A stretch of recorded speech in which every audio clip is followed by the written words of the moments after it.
We have no moat and open source model will bring great AI war.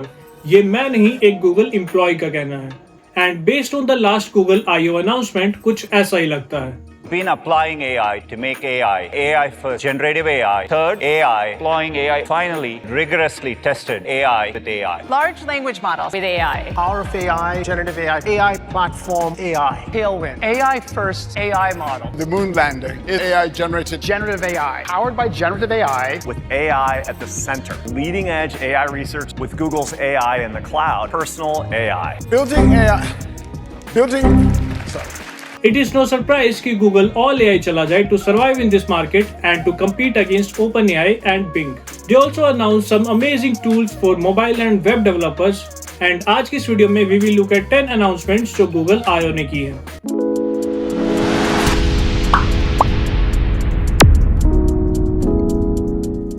Number 1 की बात करें तो it is generative AI. AI को directly search engine में integrate किया जा रहा है, which means यूजर के पास कोई स्पेसिफिक रीजन ही नहीं होगा to open your website to look for an answer. और ये सर्च इंजन ऑप्टिमाइजेशन को कंप्लीटली चेंज कर देगा. And it really makes me wonder कि how advertisement will be integrated into this business. Advertisements की ही बात करें तो गूगल I/O में दे डिडंट टोल्ड कि वो एड ब्लॉकर को भी एक्सपेरिमेंट कर रहे हैं. नंबर 2 पर एड ब्लॉकर एक ऐसा कॉन्सेप्ट है जो आपको YouTube को एक्सेस ही नहीं करने देगा if you are having ad blocker installed on your system. और इन अदर वर्ड्स ये एड ब्लॉकर है. दैट इज एक ऐसा ब्लॉकर जो एड ब्लॉकर को ब्लॉक करता है. नंबर 3 की बात करें तो इट इज Palm 2, गूगल का state of the art model to compete with ChatGPT-4. It comes in variety of sizes like Gecko, Ochre, Bison and Unicorn, जो स्पीड को ट्रेड ऑफ करेगा for sophistication. What's more exciting is that although you have access to all these fundamental models from Google Cloud's machine learning ops product Vertex AI, you can use Vertex to train your own models at your own rate. And that is huge for entrepreneurs जो खुद से अपने AI models बनाना चाहते हैं. It also have embedded AI and all kind of other stuff. Number 4 की बात करें तो it is Duet, which will bring AI to all Google business products like Google Docs and Sheets. ये Google का answer है to Microsoft's Copilot. मैं Google Sheets को काफी टाइम से यूज कर रहा हूँ and it is a total game changer for white collar jobs. ये ChatGPT-4 जितना अच्छा नहीं है but currently it is only using Bison model. Let's see what happens जब ये Unicorn मॉडल का यूज करेगा.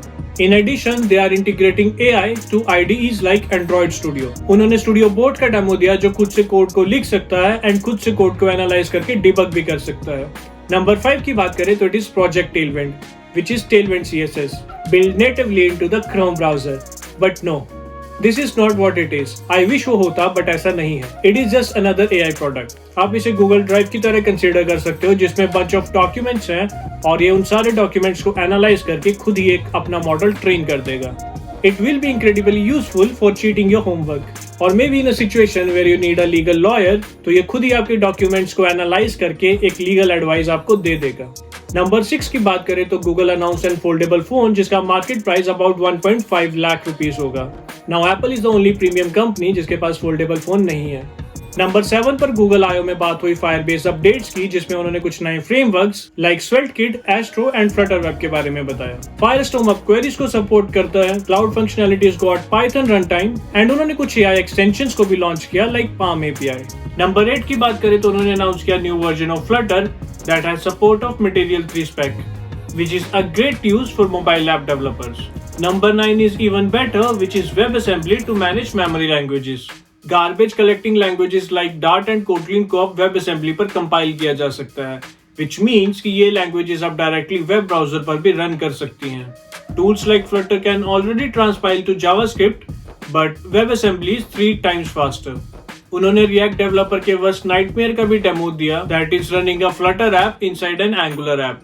And finally at number 10 is WebGPU. It is a new type of AI that assess browser to assess GPU. ये कुछ time से existence में थी but now they have enabled it to Chrome as well. It is basically a replacement of WebAL that will make it easier and faster to run 3D graphics. It will also be helpful in doing machine learning directly on browser. Libraries like Three.js and TensorFlow.js are already running 100 times faster. So that's it from this video guys. I hope you like this one and if you do, kindly give it a thumbs up, share it with your friends and forgot not to subscribe to my channel. This is Akshay signing off.